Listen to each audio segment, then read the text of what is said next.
Section 136 को देखते हैं। सेक्शन 136 में सिंपली इतनी बात लिखी हुई है कि जहाँ पर बात आ जाए किसी एविडेंस की एडमिसिबिलिटी की, ठीक है ना, कि ये काम जो है ना, ये बेसिकली ये काम जज का है। जज जो है वो इस बात को डिसाइड करेंगे कि ये जो है एडमिसिबल है या नहीं है। और दूसरा, मैंने अभी भी आपको बताया कि कोर्ट की सारी चीज़ों को ध्यान में रखते हुए उसको ये पावर दी गई है कि वो इस बात को डिसाइड करे कि एडमिसिबिलिटी ऑफ एविडेंस है कि नहीं है। इट मीन्स जो चीज़ आप दे रहे हैं एविडेंस के तौर पे, क्या वो एडमिसिबल है कोर्ट में। देखिए, जो बहुत ही इजी बात यहाँ पर आपको समझनी है वो ये है कि जब कोई भी पार्टी कोर्ट में क्या करना चाह रही है, किसी तरह का कोई एविडेंस देना चाह रही है किसी भी फैक्ट का, और जो जज है, तो जज जो है वो पार्टी से पूछ सकते हैं कि भाई ये जो आप एविडेंस दे रहे हैं ये किस मैनर में ठीक है, आप ये बताइए, ये कहाँ से रेलिवेंट है। जैसे कि मैंने आपको बोला कि आप कोर्ट में प्रैक्टिस करते होंगे, तो कई बार जज साहब, जैसे आपने कुछ दिया उनको पढ़ने के लिए, या जब आप आर्ग्यू कर रहे होते हैं, तो जज साहब बात बातों में कह देते हैं कि भाई आप ये क्या बोल रहे हो, हैं, आप वो बात बोलो ना जो पॉइंट की बात है वो बोलो। तो इसी तरह से एविडेंस के लिए भी आपसे कहा जा सकता है, यानी कि किसी फैक्ट की एविडेंस को आप देना चाह रहे हैं इससे रिलेटेड, तो कोर्ट आपसे ये बात पूछ सकता है कि भाई ये किस मैनर में, किस तरीके से रेलिवेंट है, आप बता दो, ठीक है। तो उस केस में जो बात है, जो उस केस में जज है वो फिर क्या करेगा, अगर उसको ठीक लगता है तो उस एविडेंस को एडमिट कर लेगा, अगर उसको रेलिवेंट लगेगा तो। अगर रेलिवेंट नहीं लगा तो नहीं करेगा, इस बात का आप ध्यान रखिएगा। और इसका जो दूसरा पॉइंट है, उसमें दूसरे पॉइंट में ये बात है कि अगर आप ऐसी कोई बात है या इस तरह का कोई सबूत देना चाहते हैं कोर्ट में, है ना, ऐसा सबूत कोई इस तरह की चीज़ देते हैं जो कि डिपेंड कर रही है दूसरे एविडेंस के ऊपर, ठीक है, दूसरे दूसरे दूसरी चीज़ पर डिपेंड है, जिसकी एडमिसिबिलिटी डिपेंड करती है किसी दूसरे एविडेंस पे, यानी कि ये कोर्ट को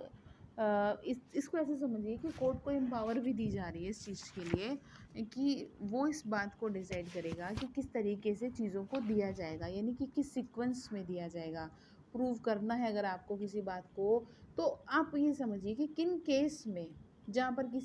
कोई एक चीज़ दूसरे के ऊपर डिपेंड हो रही है, ठीक है ना, जहाँ पर किसी एक चीज़ को प्रूव करना है दूसरे पे वो डिपेंड है,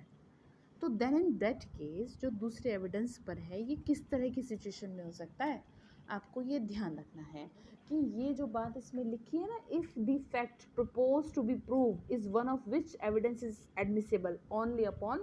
proof of some other fact. कहने का मतलब ये है कि जो दूसरे फैक्ट पर या दूसरे एविडेंस पर डिपेंड है, तो वो किस तरीके से होगा, वो कौन सी सिचुएशन है और कैसे कोर्ट उस चीज़ को डिसाइड करेगा।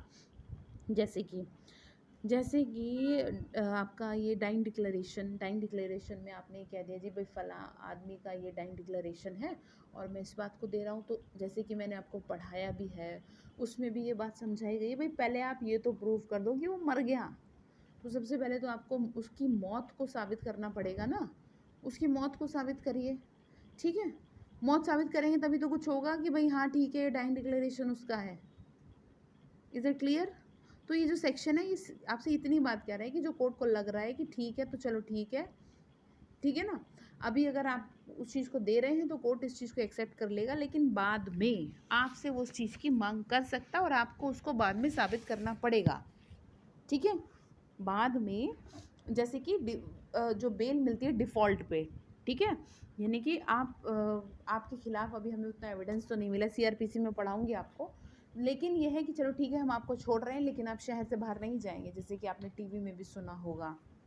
कई बार मूवीज़ में भी दिखा देते हैं ना। तो वही बात यहाँ पे समझनी है कि ठीक है आप जो एविडेंस अब आप दे रहे हैं, ठीक है हम ले लेते हैं, ठीक लगता होगा, लेकिन कोर्ट को तब ही लेगा, वो आपके कहने से नहीं लेगा कि आप ज़बरदस्ती नहीं जज साहब ले लो, नहीं ऐसे नहीं होता है, कोर्ट की भी कुछ नियम मर्यादाएं होती हैं। तो ठीक है कोर्ट ले लेगा, अब क्या होगा फिर, अब फिर बाद में आपको क्या करना है, कोर्ट में इस बात को आपसे कह सकता है कि भाई ये जो आपने एविडेंस दिया जी इसे प्रूव तो कर दो, साबित तो कर दो। इट मीन्स वो आपसे कहेगा कि इसे साबित करो, ठीक है, इसे साबित करो, क्योंकि वो जो आप कह रहे हो वो कैसे सही है, ठीक है। और वो इस चीज़ को क्या है, कोर्ट की जो भी प्रोसीडिंग चल रही है ना उसको ठीक रखने के लिए, फ्लेक्सिबल रखने के लिए भी उस चीज़ को आपसे कह सकता है कि भाई कोर्ट में डिस्टर्बेंस क्रिएट ना हो। तो जो बात मैं ये बोल रही हूँ यही बात आपके तीसरे पैरे में लिखी है। तीसरे पैरे में सेम बात है, लेकिन बस बात है relevancy. If the relevancy of one एलिज्ड fact depend upon another एलिज्ड fact being first proof, the जज में in his discretion, underline कर लें, either permit evidence of the first facts to be given before the second fact is proved or require evidence to be given of the second fact before evidence is given of the first fact. Is it clear? पहली बात को prove करने के लिए दूसरी ही बात, दूसरा जो एविडेंस है उस पर डिपेंड है, तो वो ठीक है आप दे दो अगर आपको इतनी वो लग रही है, तो बाद में तो प्रूफ करना पड़ेगा ना, कहाँ जाएंगे बच के। ठीक है,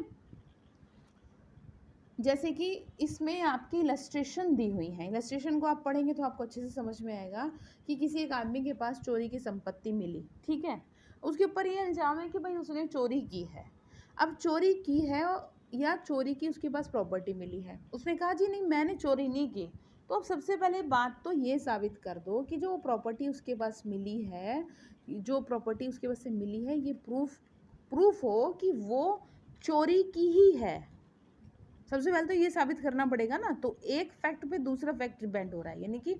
आप जो कह रहे हो जी भाई इसने चोरी की है, तो सबसे पहले तो ये बताओ ना कि ये जो प्रॉपर्टी है ये चोरी की है। तो इस बात के साबित करने के बाद में आप बताओगे ना भाई भला आदमी चोर है, उसने यहाँ से चोरी की, उसने इतने पैसे चुराए एंड वॉट ये सारी चीज़ें बात की है। तो आपको पहले क्या प्रूफ करना पड़ेगा, पहले प्राइमरी और सेकेंडरी, जैसे कि मैंने आपको बताया था ना, प्राइमरी ये है कि पहले आप बात को वो करो, बताओ भाई ठीक तरीके से बताओ, ऐसे नहीं। तो कोर्ट क्या करेगा फिर, कोर्ट इन सब बातों को परमिट कर सकता है, आपको अगर ऐसा लगता है कि जी नहीं करना है, ठीक है, कर सकता है कि चलो ठीक है आप इस चीज़ को कह रहे हैं तो मान लेते हैं। लेकिन सब्सिक्वेंट स्टेज पे यानी बाद में आपको इस बात को प्रूव करना होगा कि भाई ये कैसे चोरी की संपत्ति है, ठीक है, तो इस बात को अभी एडमिट किया जा सकता है, लेकिन बाद में आप इसको प्रूव कर दें। यही आपके इलस्ट्रेशन में आप इसको पढ़ेंगे तो आपको बहुत अच्छे से क्लियर होगा। और जो मैंने आपको डाइन डिक्लेरेशन की बात बताई वो भी आपके इलस्ट्रेशन में ही है, तो बेरक को अच्छे से रीड करें और आपको क्लियर हो जाएगी बात। इसमें और कुछ नहीं है, जो मैं बता रही हूँ वही है। अब आपका आ जाता है एग्जामिनेशन की बात। एग्जामिनेशन इन चीफ ये मोस्ट इम्पोर्टेंट है, इसको बहुत अच्छी तरीके से समझ लीजिए, चाहे आप एडवोकेसी कर रहे हैं, चाहे आप प्रिपेयर कर रहे हैं PCSJ के लिए, या कुछ भी कर रहे हैं। दूसरी वीडियो में देख लेते हैं।